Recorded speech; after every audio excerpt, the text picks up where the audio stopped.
All right, so what we're here to talk about today is here to talk about one of our most recently released studies on what motivates a survivor of sexual exploitation in America to leave exploitation. Now, hopefully that's already contrary to maybe what you would think, because you might think, well, why wouldn't she leave? But we're going to probe into that because it's really much more complicated. I've been in the anti-trafficking space now for 20 years. I started in Baltimore, Washington area, establishing one of the first long-term restorative care programs in the mid-Atlantic. We served women and girls from across the United States. After 13 years of running that, we pivoted the organization to become the Institute for Survivor Care. And what we do now is we equip agencies across this country to serve survivors with excellence. So we do research and training, and we build solutions, et cetera. So we're really trying to grow this field of trafficking survivor care here in the United States. And the key to our heartbeat is we believe that we are equipping the people of God for the works of God to the glory of God. And so that's what we do. That's what we're all about. This particular study, like many of our studies, are predicated on things that we hear in the field that we want to react to. We have a penchant for saying, how do you know that you know what you just said? And so people will make these statements like, oh my gosh, there's no beds for trafficking victims in America. Completely not true. Completely not true. But we say them, we propagate them, and we don't have the facts to back them up. So this is one of those studies. Maybe you've heard some statements like these. Well, did you know that in human trafficking in America, the average age of recruitment is between 11 and 13? Well, that works really well for marketing because it creates a huge empathy and a bit of a panic, right? Oh my gosh, we've got to go get these kids. So we're going to dig into that one a little bit more. This one in particular, the assertion that, well, there's only so much you can do for her because you know she's going to go back. Because on average, victims go back to their traffickers 7 times.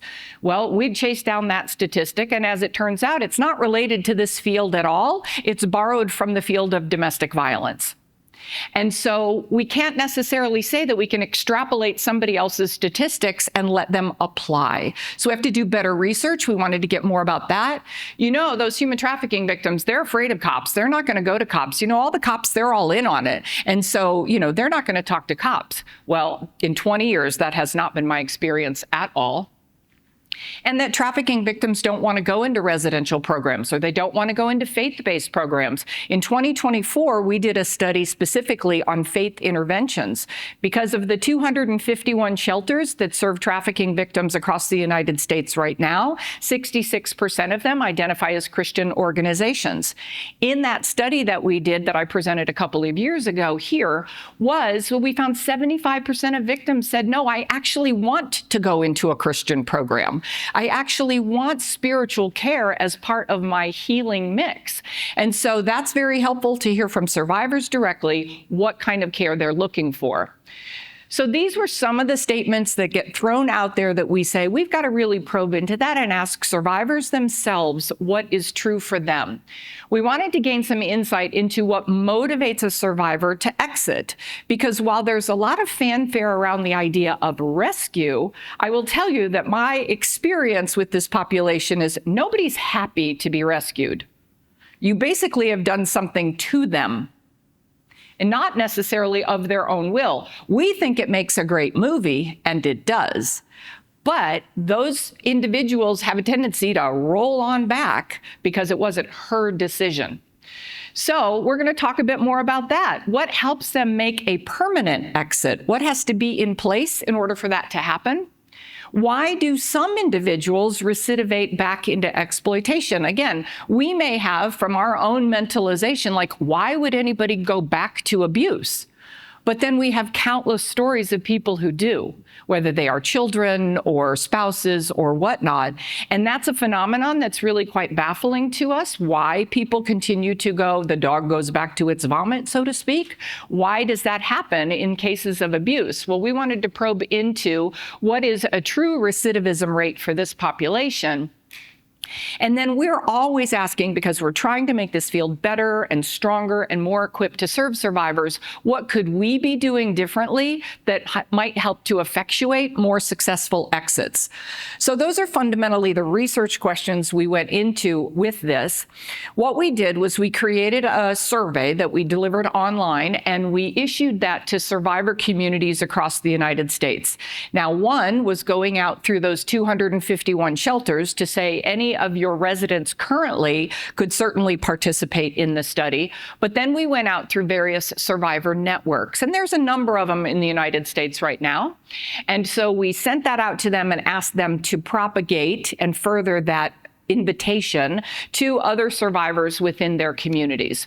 So what's important for you to understand about this is we have no way of knowing which survivors responded, because we were really adamant about adhering to principles of privacy and confidentiality. So I can't tell you where they came from. I can't tell you to a person the demographics of this population. And to an extent, we have to recognize that the respondents, we had to trust that their exploitation was verified merely by their participation. So that's all the footnote stuff that you put at the bottom of the report that says we can't guarantee that all of this is 100%, but we're going to act on faith that the individuals who responded, 193 of them, which we ended up paring down to 189, responded authentically into this study. So what we do know is, because we sent this also out through the shelter community, is if they came back through that type of IP address, then we knew whether or not they were currently in a residential program or not. And we had about 25 different shelters who invited their survivors to participate. So that was the methodology and what we know a bit about the demographics, but we were keen to ask some questions that became our data slice as we go through this.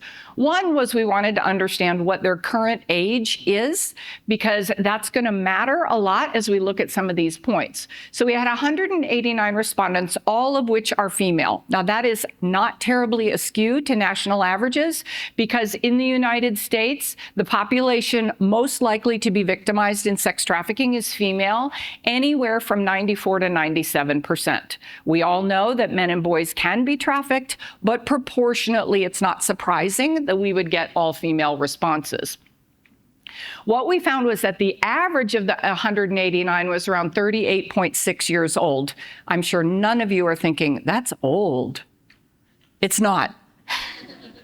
But here I want you to look at the breakdown by the decades to see where they tended to cluster. We did get some juveniles, some in their 20s, but here in the 30 to 50 range is where we saw most of the respondents. Now, that's actually quite harmonious with what we see in practice, that the individuals who present for long-term care tend to skew older than what you see in some of the advertising or popular media, or, you know, the sort of beat your chest about, oh my gosh, we got to go get those kids.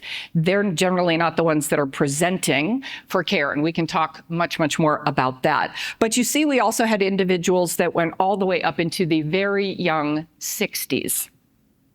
Just saying. What else did we know about them? We wanted to find out when was the onset of exploitation, because remember that statement about between 11 and 13. And we wanted to find out, well, for their experience, we had 186 people who responded to this particular question. And again, you see in the green there where the band is between the ages 11 and 30 was the average onset of their first commercial exploitation. Now, that should not be confused with sexual abuse or incest, because that could absolutely have predated the commercialization of that individual for sexual services. But you can see that's really sort of the bulk of the population that we have here. And then conversely, we wanted to say, at what point did you leave permanently? When was your permanent exit from exploitation?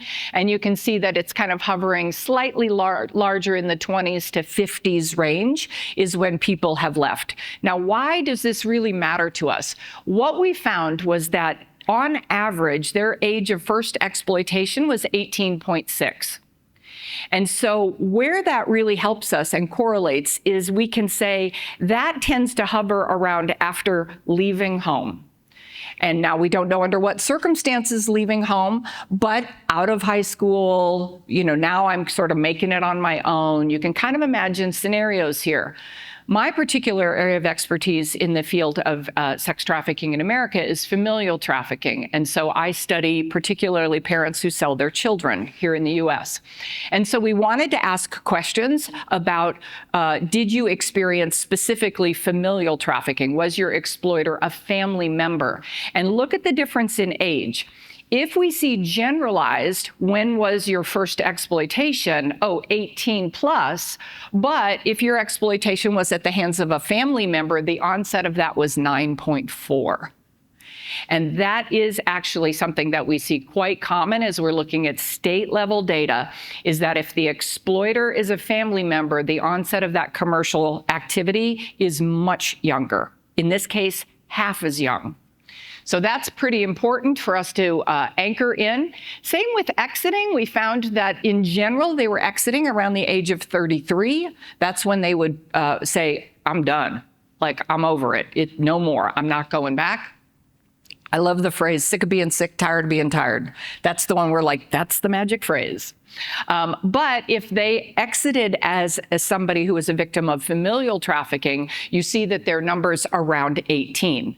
And what I can maybe embellish on that, but I will tell you just from experience perspective that I'm being exploited within my family. Now I'm finally at the age where I can be emancipated from my family, which means I'm also being emancipated from that abuse. Okay, so that may be a way of explaining that number. So I'm pleased to say that this particular study is substantiated by some other studies that have been done internationally and a couple domestically.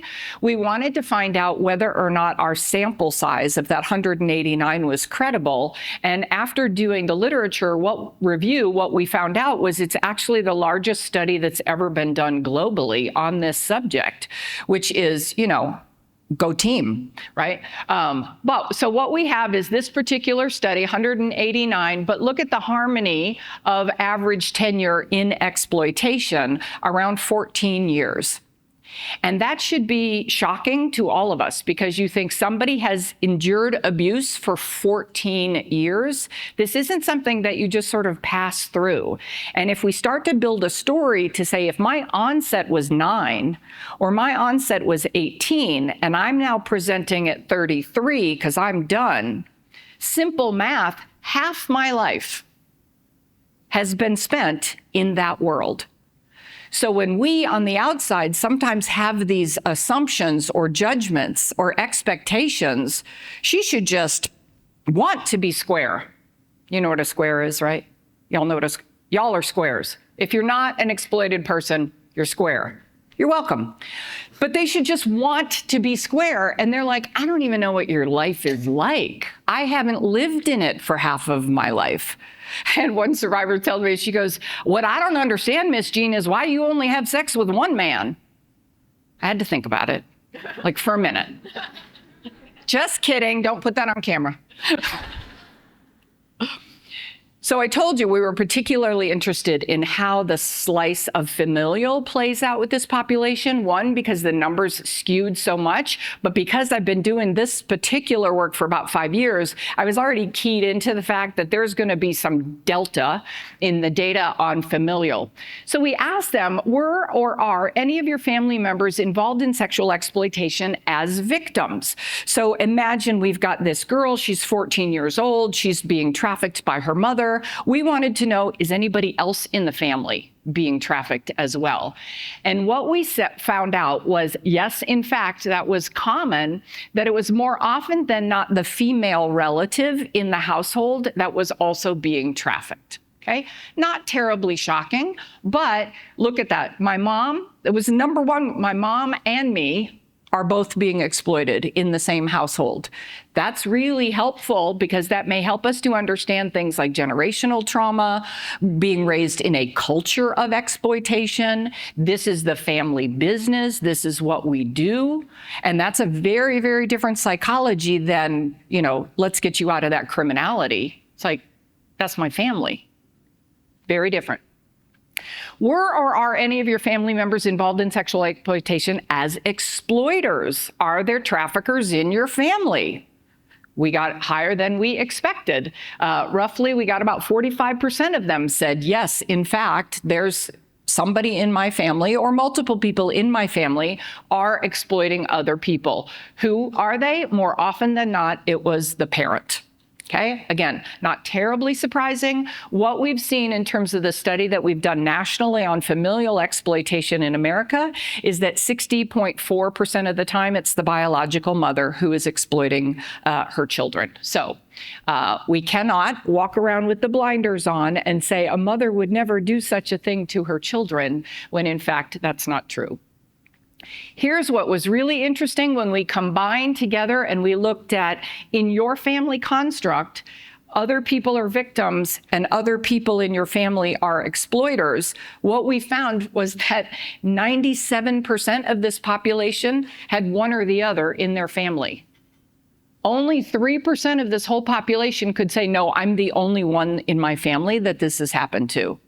That to me is stunning because we often take a look at just the victim and we don't look at the whole system out of which she came. And so we've got to do collectively a better job of doing that sort of familial scan and understanding context. So we know in the anti-trafficking field that the channels of exploitation, or you might say the venues where the transactions take place or how they're advertised, how this trade is promoted, varies wildly. And it would be absolutely faulty for you to use the phrase, when you were on the street, because that's actually pretty insulting to somebody who was an escort. Because it's its own strata, it's its own economics. I always like to say, you know, you can go get a pair of flip-flops at the dollar store, or you can go to Nordstrom's. Do you have Nordstrom's? You know what I mean. A high-end department store, but they're still flip-flops. Same with sex. Right? You can operate on any end of that economic spectrum, but there's a very different cachet to say, you like my flip-flops? I got them at Nordstrom's, right? That's a very, very different experience. So that's a silly example, but it should help you to understand that the channels matter a lot. They're also very different in terms of level of violence, level of cultural exposure, level of the population they're condoning the activity. So they're wildly different. We wanted to find out what was their most common experiences, and you see that at the street level or hotels, that was the most common at about 70.9%. Websites oftentimes not necessarily the channel by which the transaction is taking place, although we have a lot of virtual sex that is happening, but it can be the websites or the social media being used to broker the activity where it will then go incarnate. Camming and video on the rise, and then house parties, and so you can see some of the other ones there. We asked them, what channel were you in at exit? Because we were just wondering, do they tend to end up after 14.6 years in the life, so as it's called, right? Do they end up in a particular sort of lower end channel that then prompts them to leave? Or do they end up in a channel that has more violence associated with it? And what we found was not really. Not really. And so what mattered more was who the exploiter was and what the channels were. So those that were exploited familial, for example, had different channels than those who were older, et cetera. So I thought that was really interesting. We wanted to find out about this whole idea of what's the stickiness of this phenomenon that we don't really understand. Why would you stay? Is the parochial question. And so we offered them a number of responses that they could choose from. And the number one response was, I believe that my exploiter will hurt me or someone I care about if I leave. And so just to think of that as that individual is living with a perception of threat to something that they value, themselves or others, and that's what is keeping me in that situation. But very close to that is a dependency based on substance abuse. I've heard it for the last 20 years, heroin is my pimp. Right? And so that can be a tie that binds them to this activity. I think the next one is really provocative. This is my family, where am I going to go? And what's provocative about that is you have to take the concept of family and you have to bifurcate it. biological family, I'm 14, this is my biological family, where am I going to go? But then, as we teased out in the data later, this is my family. This is the construct that I have created in my situation. Think gang, right? Think any kind of where people in duress come together for mutual support, and you call it a family. And that language is used quite often in exploitation. Wifeys, wife-in-law, daddy, all of that terminology that says, this is now my new family. And so that's a different psychological attachment to the family that you've constructed out of necessity and survival. So we've got to think of that in a couple of different ways. And then you see some of the other barriers. But what we found as we went through not only their anecdotal comments and the data was there was a very consistent pattern that you will see throughout this study. The number one sticky factor, the retention factor, was some kind of relationship. I am relationally connected to someone or someone's, and that's why I stay. That's very important to us because we've got to understand, going back to, we're going to come in and do a rescue. You're taking me away from my mom? Do you see? Cognitive dissonance there for that kid. The second was substance abuse. The third was economics, which we'll talk about. And then also, where am I going to go? What am I going to do? What options do I actually have? I don't even know that you people are out there or that anybody's going to help me. So more about this relational ties piece, because that was one. We had 5 survivors help us write this survey so that we could really get their perspective on, you better ask about this, because this is the real deal. So in the relational ties, we said, what kind of relationship is keeping you in that relationship? Well, they would say, I had a relationship with my trafficker. Now, if you're going to jump quickly to, oh, that must be romantic. Okay, first of all, you have a twisted view of romance. We could talk about that later. But if you think that that is a sexual relationship, it's possible, but the data actually teased out that relationship took a lot of forms. It could be a relationship of dependency.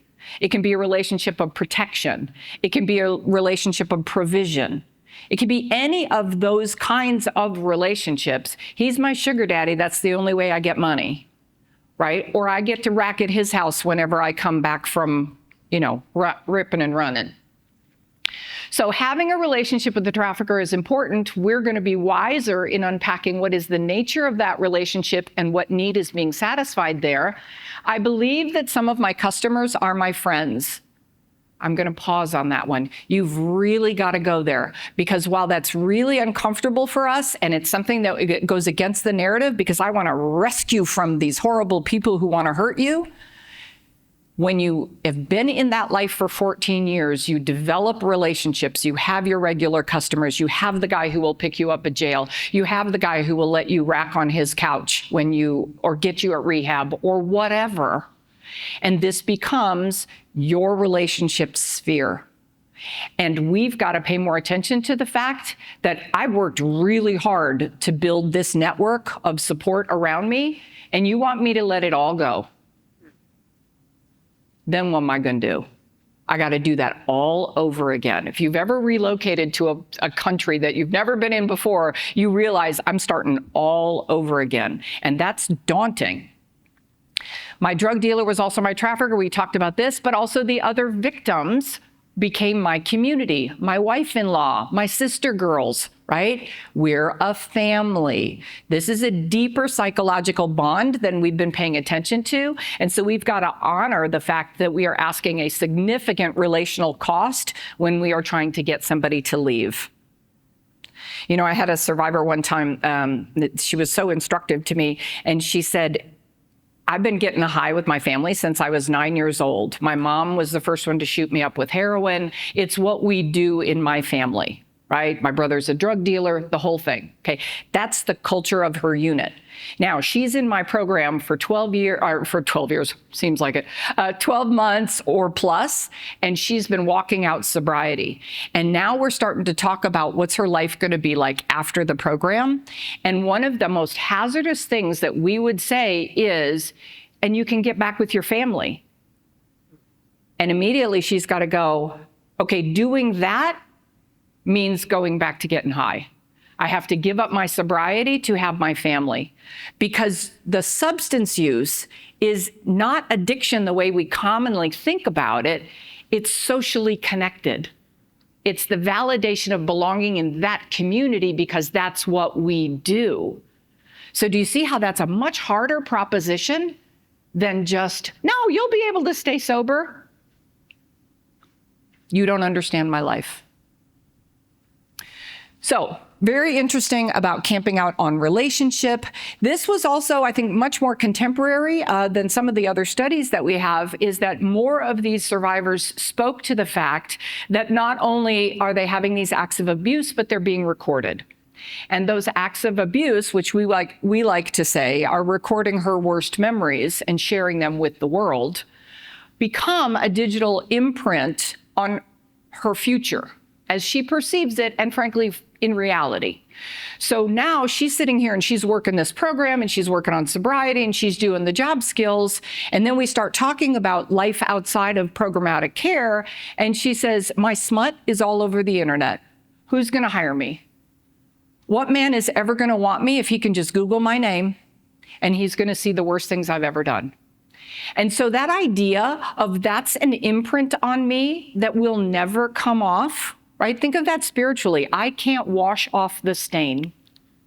That's where we have to come in with spiritual care and talk about being washed clean, right? So it's so interesting. My trafficker could threaten me using that digital content. My smut is everywhere. I would hear from ladies all the time, how am I ever going to talk to my kids about where I've been? Oh, maybe I don't have to because they can just see it. How am I going to explain that? We wanted to know so think about that as one of the things that sort of keeps somebody stuck, because if my perception is I can't enter into the square world because you'll never accept me, that digital footprint is also something that's keeping her mentally in that situation. We wanted to know, all right, if you did exit, what prompted you to make that exit? And we saw a number of patterns here. The most common was the sick of being sick, tired of being tired. It is absolutely my favorite phrase, because that's a readiness. That says motivated. That says there is now, the gloss is off and there's no going back, we hope. So that's one that we really look for. I couldn't take it anymore. I just got tired of being addicted. I got tired of being chased. I love this one. I missed myself. Deep identity stuff going on in there. I saw an opportunity. I was hurt. I had a spiritual encounter. Notice that's almost 40% said something had happened to them in a spiritual context that prompted them to exit. I'm a little excited about that one. Here's one that I want to amplify particularly for you. We asked the question during that tenure of exploitation, again, think 14.6 years on average, was there ever anybody who stepped into your realm and offered you the idea of something different? Or did everybody around you just go, she's a hoe. She's always will be, right? That girl, she was trouble in high school. I'm not surprised how she ended up, blah, blah, blah, blah, blah, right? Any of that? Or did somebody step in and say, I could see something different for your life? I could speak a word of hope. Interestingly enough, a quarter of these women said no. The whole time I was out there, nobody ever spoke hope into my life. We can fix that. We have to fix that. But of those who did have somebody speak into them, and it doesn't mean that that was necessarily the conversation that unlocked her pathway out, but it fueled. And that's important, right? Because we are in the business of planting seeds sometimes. A victim advocate or counselor was the most common. I love the fact that the third most common was a religious person. So all you good church ladies going down to the hood of Baltimore and just kind of giving out the sandwiches and trying to pray with the prostitutes and all the thing that I did for 3 or 4 years, it's paying off. Somebody's listening that, hey, Miss Jean believed in me, even if I didn't believe in myself. And we tell ourselves all the time, we have to hold a hope for her future until she can hold it for herself. Maybe it's another survivor, and we need to amplify that. We need more survivors who can be that encouraging voice and say, look, if I can do it, you can do it. I can overcome this. But a medical professional, now granted, that's only 8%, We see somewhere around 34 to 50% of victims will present to a medical professional at some point during their tenure. The familial trafficked actually present less to the medical community than those who are out more independent. And so it remains to be seen what you might experience, but the fact that your profession made the map suggests that you have a role to breathe life into that moment. Yes, you have a transaction, you have a protocol, you have the stuff you have to do, but you also have a moral obligation to breathe hope and light into these individuals. You don't know who's listening. Interestingly enough, the third most common way that these women exited from exploitation permanently was by getting arrested. And I find delight in that because their comments in the survey were what I heard for years doing residential care, which was, it was not my choice to get locked up, but it ended up being the best thing for me. It ended up being the one place I'm not doing drugs, I'm away from those people, I'm reading my Bible, right? And I'm thinking about my life. And so it's, if you will, a moment of clarity. And I think that it is a window of opportunity for us. In fact, we just did a study in the state of Kentucky this year where the Attorney General let us survey all the female inmates across the state. And we found that 42% of them screened positive for sexual exploitation. Almost half of them had experienced this. So they're sitting in our jails, but are we going in and letting them know there's something else for you on the other side of these bars? So that was very interesting. We found that it was not their plan, but it turned out to be for their good. Yeah. So then we asked, were you rescued? So we said, was it your choice? Did you get arrested? Were you rescued? What was, in summary, how you got out? And so rescue came up less often, but here's what they said, which I think the gem is in the details. Some of them, less than a quarter of them, called a hotline and somebody came and got me. I was identified by law enforcement. I asked somebody I knew. You can read those options. So that's how a rescue was effectuated for them. But if you start to look at this by putting the elements together, actually 38% of them, or number one, they initiated something that led to their, if I call the hotline, I'm actually the one making the first move. Now, I may perceive it as somebody rescued me, but what an empowerment statement to be able to say, and if you hadn't made that call, you actually put into motion your own rescue. And that alone can be very empowering. Also, about a third of them said, whether they were identified by law enforcement or it was a part of a sting, about a third of these rescues were actually at the hands of law enforcement. And so that's also part of the good news of what is happening in partnership with law enforcement to identify these individuals. Now, just as an aside, and this is just a little bit of our in our shop kind of thing. The word rescue is something that my field gets all hinky weird about, because there are people who are all into the Hollywood version of it and they want to knock the doors down and everybody wants to be Tim Ballard and all of the things, right? And the Sound of Freedom and all of that. And you can see how I feel about that. So then there's that camp. And then there's the camp over here that's like, you can't say rescue. It's disempowering. You're taking away her agency. Da, da, da, da, da. Okay, the point is it's a skew both ways. So we just asked survivors, what do you think? What do you think? And you know what's fascinating? Out of 180 plus responses, only 4 people said, I don't really like the word. Everybody else said, are you kidding me? I love the word. I love the word because I was waiting for someone to find me, because I needed it, because I couldn't help myself anymore. Most of their responses anecdotally said, a person showed up, but it was God who rescued me. That was the most common response. In how they framed the idea of rescue was a spiritual intervention, just happened to use a human being to do it. I think that's amazing. Or lastly, were you prompted by some life events? Did something preempt your decision to exit? And what we found was there was the equal response between I felt an extraordinary threat and I saw a window of opportunity. And when those two circumstances converged, that was my moment. And so that was the number one response, was when this and this happened in that moment, like I am beat up for the last time, he's coming back and it's going to mean my life, and that door's open. I'm taking it. What that says to us is that moment is really fragile. It's not really orchestrated. We know by the Holy Spirit, but it's not orchestrated by us, because we can't anticipate when threat and opportunity will converge in that particular moment. But it is my perennial hope that because many of us along the way have spoken into her saying something else is possible, then when that convergence happens, she has the inspired thought of maybe it's now. Maybe now is the moment.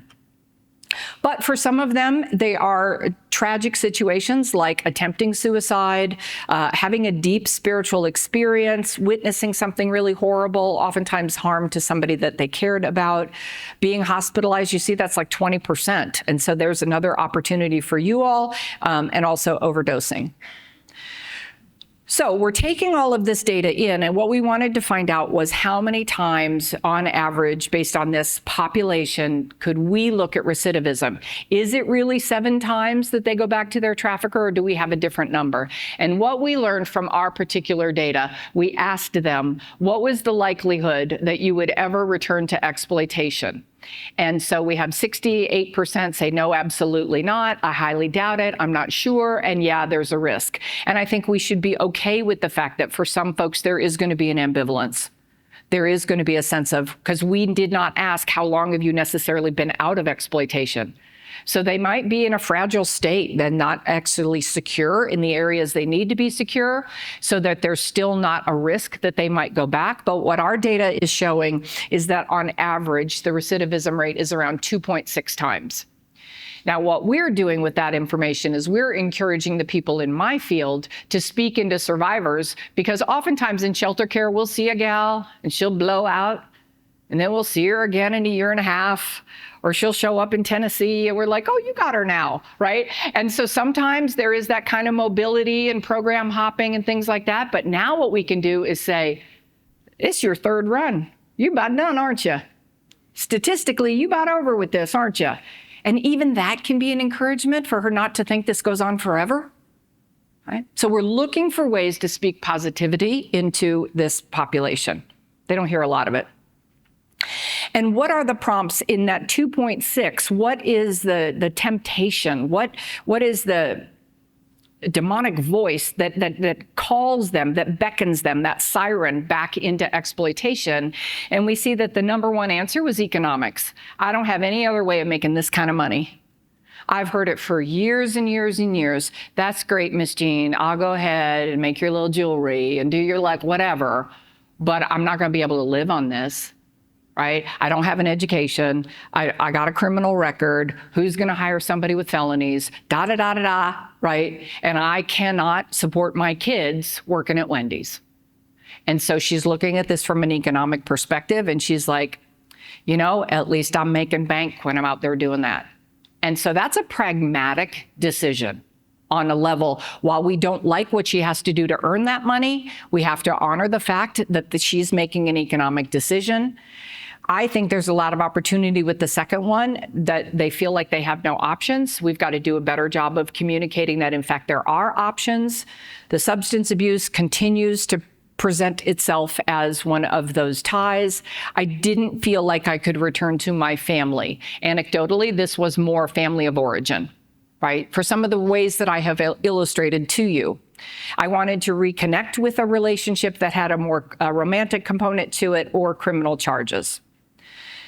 So here are some findings. That's the bulk of the study. I'm going to give you the short version, or you can download the whole thing, but I want to conclude with some of the things that we are taking away as a field, and then maybe some suggestions for you all. Let me say that in addition to giving you the report, if you want the slides, just email me and I'll give them to you, because we are on a mission to get this out there. Some of the things that we have to do as the anti-trafficking field in America is we have to hear survivors well in terms of what they've told us is going to reach them, and what we need to do in terms of calibrating our behaviors to try to encourage more exits. If we understand that that tenure is 14.6 years, one of the things that we've been doing poorly in this country is we've been overly painting the picture of victims one way. For a while, when I first got into the anti-trafficking movement in 2007, a lot of the messaging painted the picture literally of victims all being foreign nationals.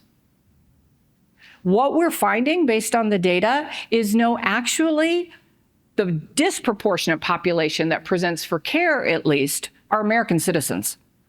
And we are not accurately representing them in the imagery, in the pictures that we use, et cetera. And also by age, because again, sometimes skewing it to the younger creates more sympathy or helps with fundraising, because everybody gets really upset about the abuse of children, and we should. But unfortunately, sometimes in our society, we're not sympathetic to a 33-year-old woman. She's a grown woman. She should know better.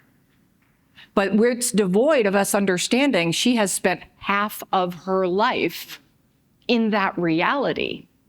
So there's a bit of a limitation in her being able to act with the same level of discernment and agency that perhaps you can. Okay, I'm done wagging my finger, but you get it. I'll be back next year to wag my finger some more. The other thing we learned from survivors is, that's great that you got all those posters in the bathroom. That's great. I ain't calling that number.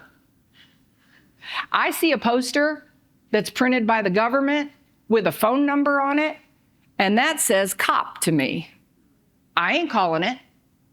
Oh, fail on our part, right? Now, every time you go out there, ladies in particular, because they're all over our bathrooms, right? I want you to really pay attention to what those posters say and don't say, because what the survivors told me repeatedly in this study was, I get that you got a phone number, you want me to do something, but nowhere on there are you telling me what I'm gonna get. Am I gonna get a ride? Am I gonna get a bus ticket? Am I gonna get out of Detroit? Am I gonna get a safe place to stay? What am I gonna get by calling that number? It just says, trust us.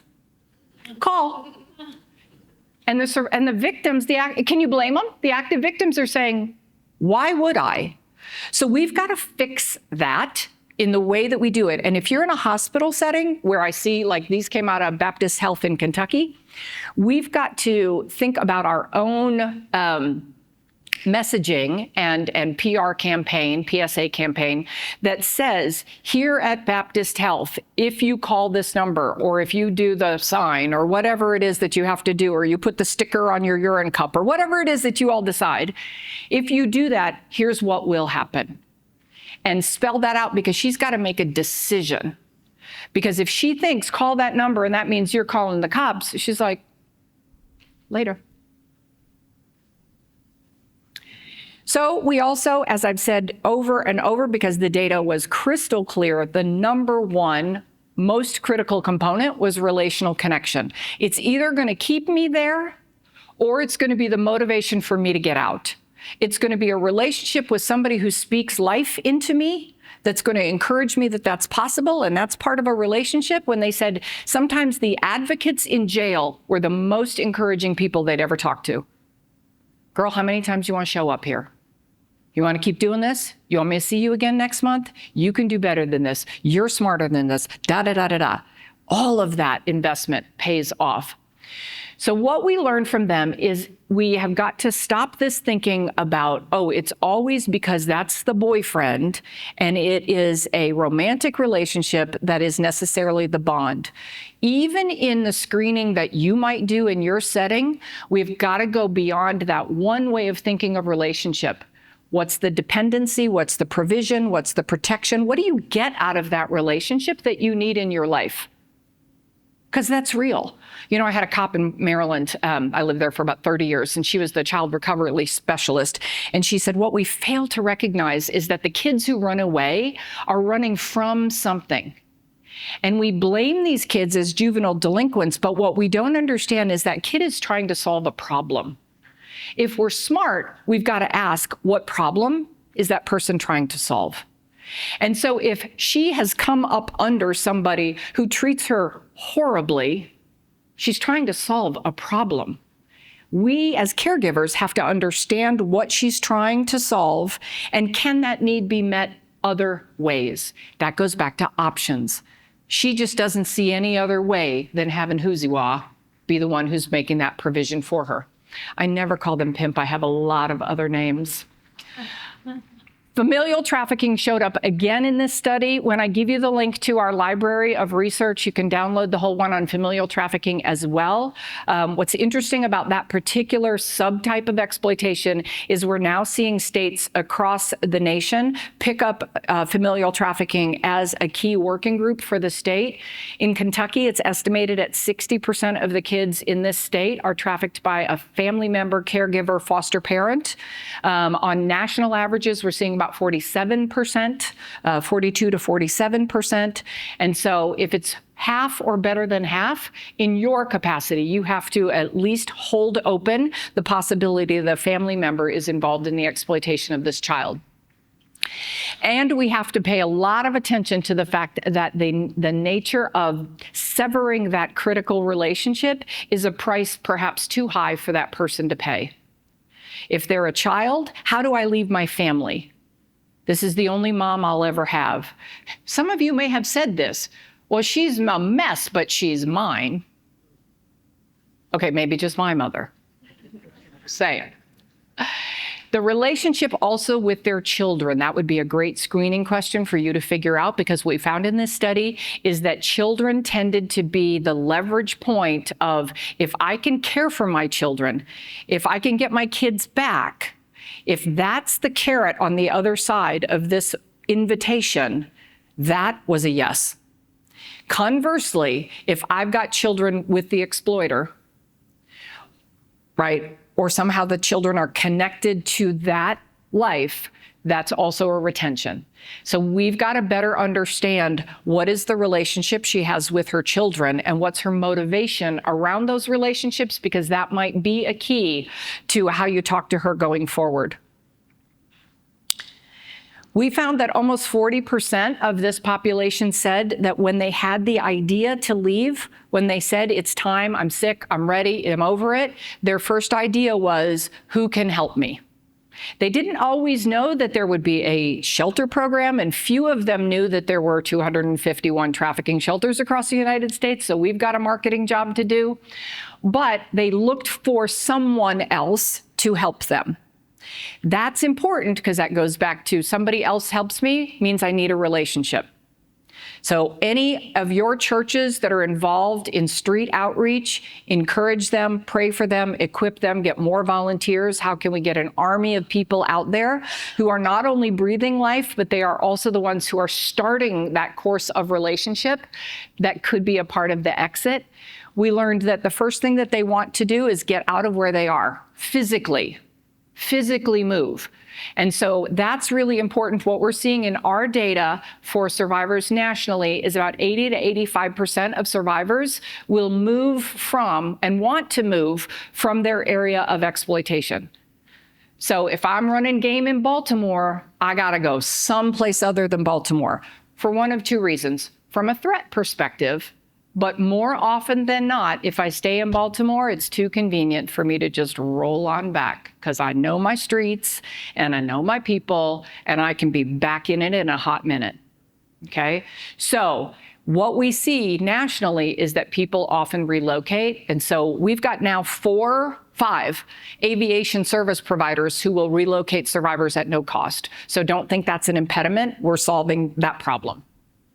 Okay, so immediate transportation and a safe place. If you're going to redo that placard that is on the back of the bathroom, you need to say, what can you do about transportation and a safe night? Because they're saying those are the two most important things that I need immediately. And then we also talked about this idea of incarceration, as something that was not necessarily chosen, but turned out to be a good thing. I'd mentioned to you that we did this study in Kentucky, and we got the data that we did, but now we've also have embarked on the second part of the study, which is we're going to be doing a year-long pilot project where we're working with one particular prison, 700 occupants, and 2 jails to identify trafficking victims who are about to be released, and before they get released, to channel them into restorative care programs so that there's no interruption. What we heard from them all the time is like, the minute I get released, Tuesday at 2 o'clock, I walk outside and there's somebody in a Chevrolet waiting. And we've got to interrupt that process and get her immediately into another alternative. That's what we're working on. You can pray for that. I want to conclude with this. Throughout this study, we did not ask. It just kept coming up. It just kept coming up. The idea of spirituality, of the role of faith, of wanting to go to faith-based programs. We asked the question all we asked was, do you believe in the reality of spiritual forces? And what we had was 72% of this population says, absolutely. Absolutely believe it. But the one that really rocked me was almost half of them said, and it's pure evil that keeps me there. It's the demonic that keeps me there. I submit this to you, the same thing I'm telling my population.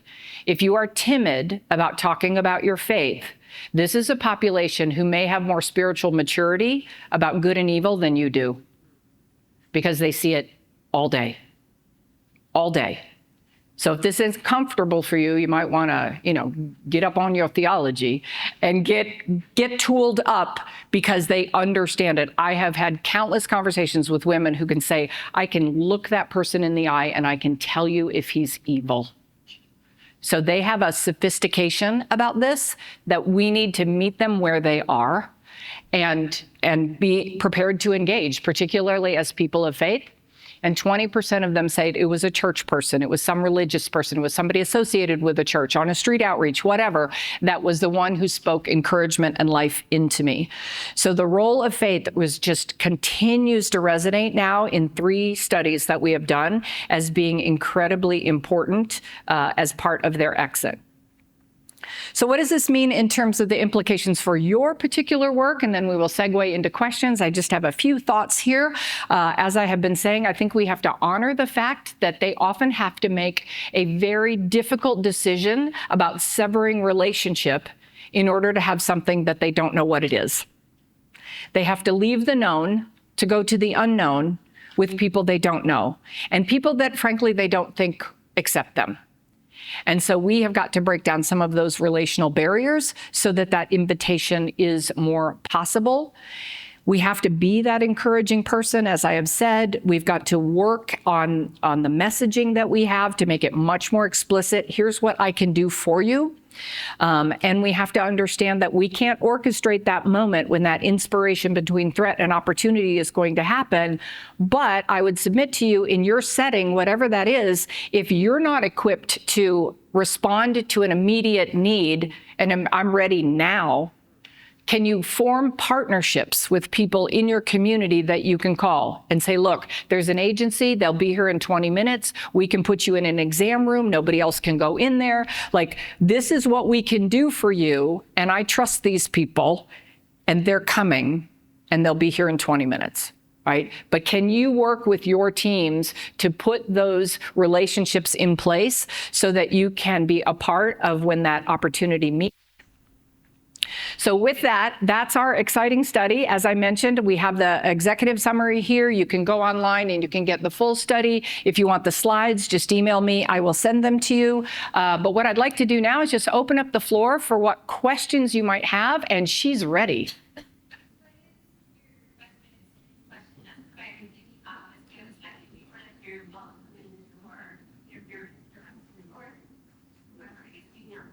And you work with juveniles? Okay, so you see juveniles and adults? Okay, so you want just one screening question? Well, I'll tell you what, if you email me, I can send you some of the screening tools. There's about 33 different tools out there in practice today. The most common one for juveniles is the West Coast Children's See-It tool, CSE-IT, CSE-IT. They have one that's specific to the medical setting. You have to be trained to use it, but that one is validated and it is a reliable tool. I would say if you were going to ask one question, is anyone making you do something you don't want to do? And just start there, right? Now I'm going to tell you, the minute you ask that question, that person is going to calibrate how you respond. And that's going to make all the difference on whether or not you get the second question. Okay? Yes, ma'am.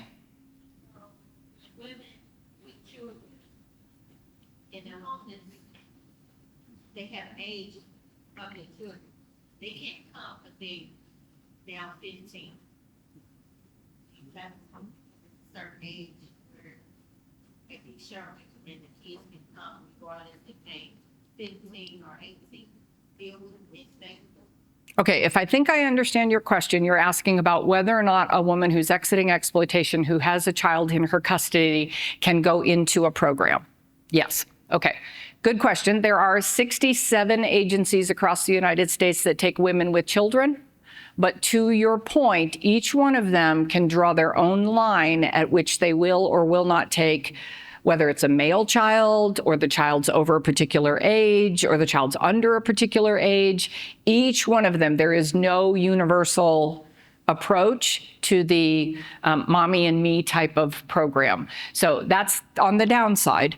Now, one of the things that we have on our website that I would encourage you to use is we have a map that plots out where all 251 of those agencies are, how you can connect to them, who they serve, et cetera. And so that's just publicly available. If you go to our website, Institute for Survivor Care, it's under tools, it's the first one. Okay, we update that every 2 months.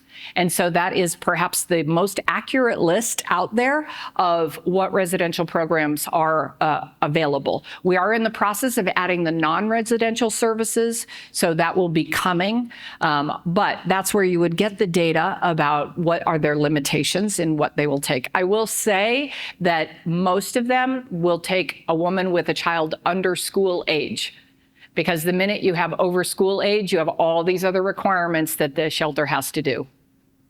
Yeah. You said we need our five aviation service providers.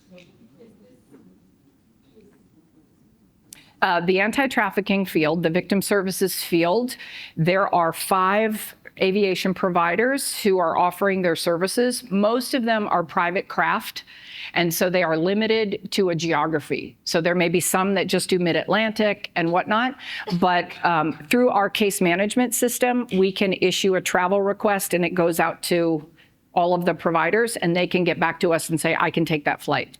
Sometimes what they do is they will provide a commercial flight, they'll just pay for it. Yeah, 2 of the providers do almost just commercial flights. So, I can give you the names of all the providers later. Yeah.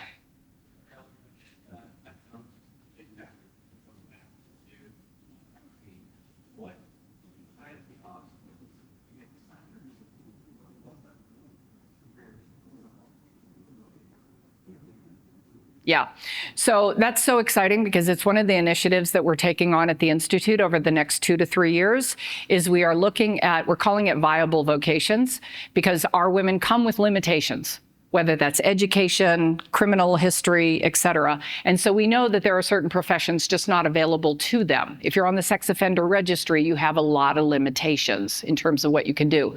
So what we're working with, this is so fun. The United States Artificial Intelligence Institute is going to be pulling jobs data across the United States and then also the training that's required for those jobs matching that against those limitations to come up with a subset of vocations that would be available to this population. And then it is our hope that what we will do is propagate that out through the shelter community so that they are offering that. One of the cool ones that we already know is veterinary science. Who doesn't like puppies? So, yeah, exciting, exciting. Yes, ma'am.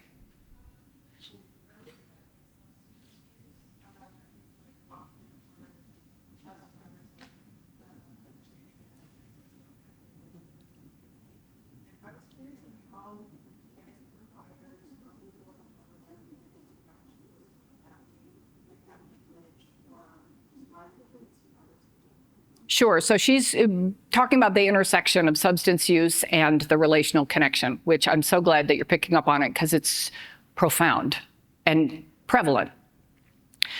One, in my own experience serving a couple hundred survivors in our residential care, what we learned over time was there is a significant difference in the path of sobriety between those individuals for whom substance use predated exploitation and those for whom the substances were introduced as part of the exploitation.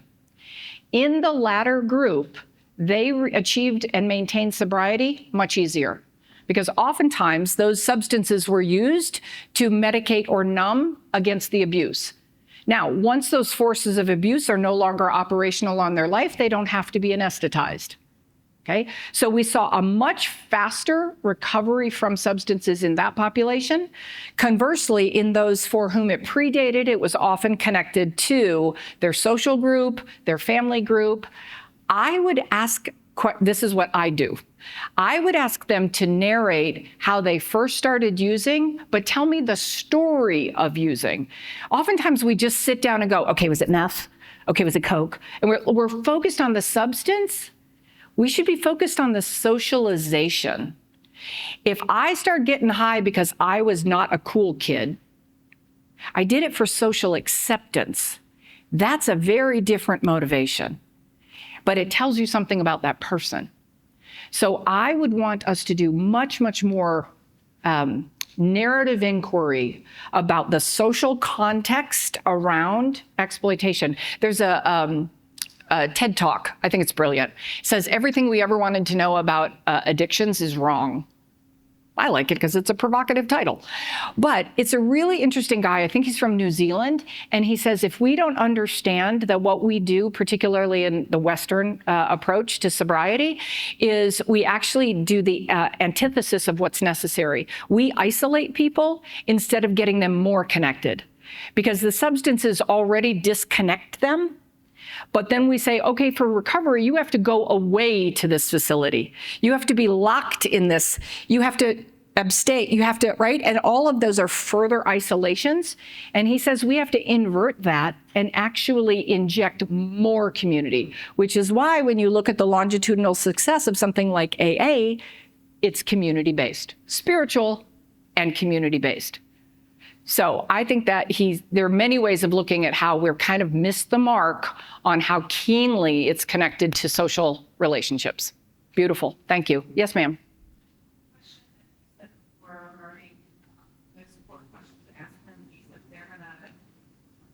Watch your response. What is our perception of response? Listen. Listen. Don't overreact. Just listen. You know, I've had so many survivors say, first of all, they're a very silenced population. Okay. In fact, child abuse in general silences people.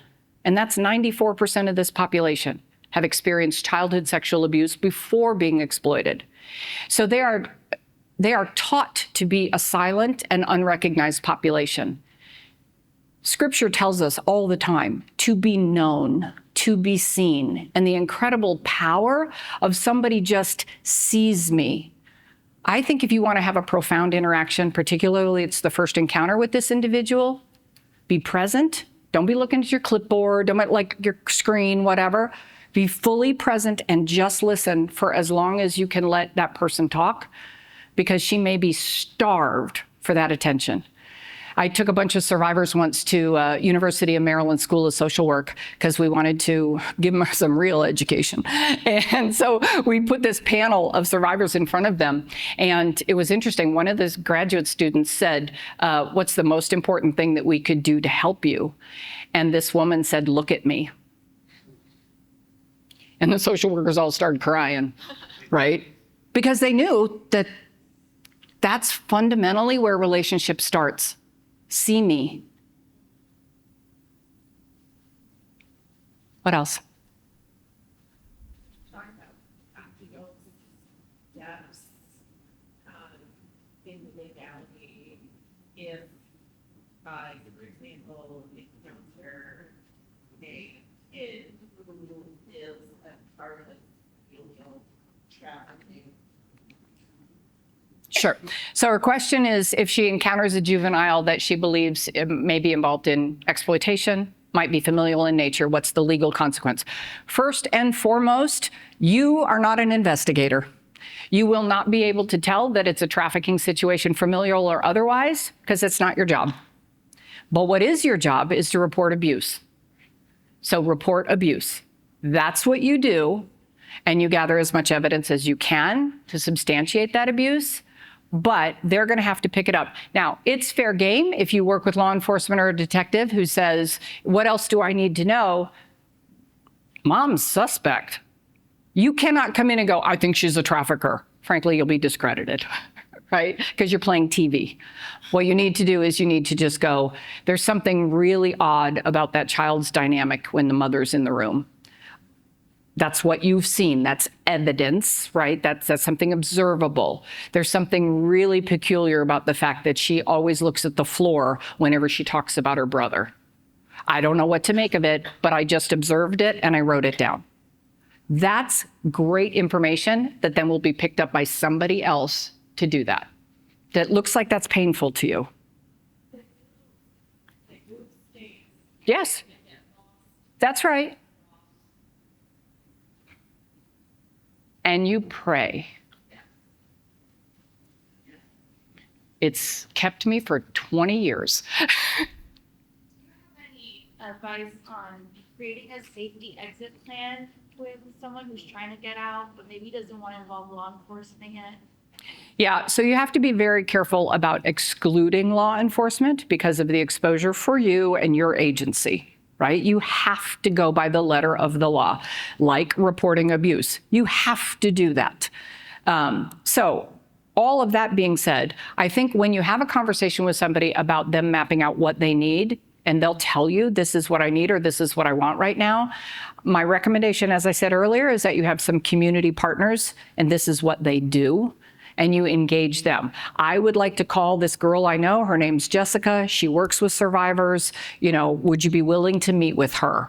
I can set that up. Is that something you're willing to do? And have a good handoff, yeah. Anything else? All right, fantastic. I hope this was fruitful for you. I'm going to leave my business cards as well. Do you have that? Yeah. Oh, and take the survey.